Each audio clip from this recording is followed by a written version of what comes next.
This video segment presents some history of science, in particular the discovery that human emissions of greenhouse gases such as carbon dioxide are causing global warming. For a fuller account, please read Spencer Ware's book, The Discovery of Global Warming. This segment has 4 major points.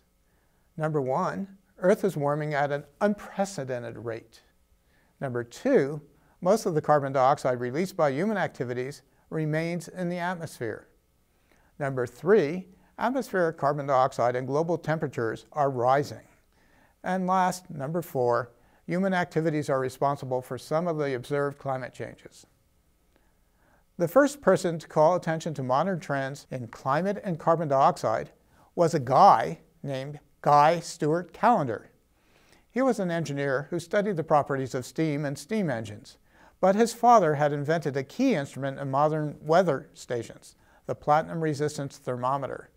Consequently, Guy Stewart Callendar would scour the temperature records of weather stations around the world in his spare time. I imagine many of you have similar hobbies. His calculations, first published in 1938, indicated the Earth had warmed about 0.4 degrees Fahrenheit during the period from 1910 to 1930. This warming was correlated with the rise in atmospheric concentrations of carbon dioxide. Unfortunately, Callendar was considered to be an amateur who was encroaching on the domain of licensed climatologists.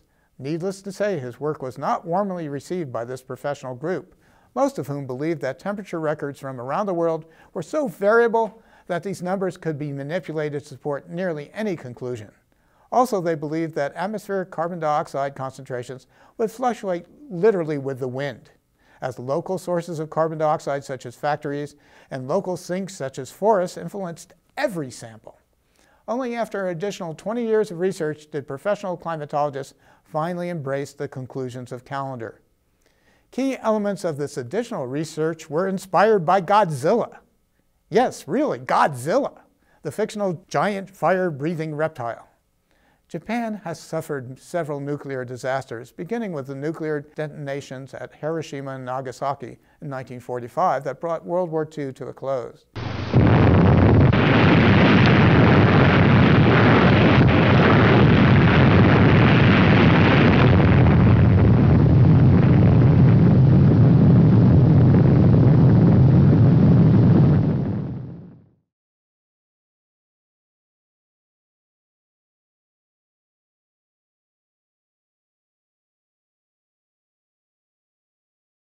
A nuclear bomb test in the Pacific contaminated the crew of a Japanese fishing vessel in 1954.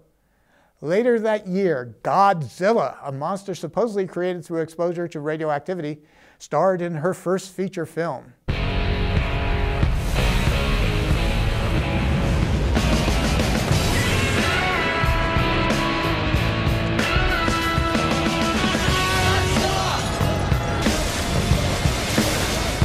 Never seen Godzilla this close before.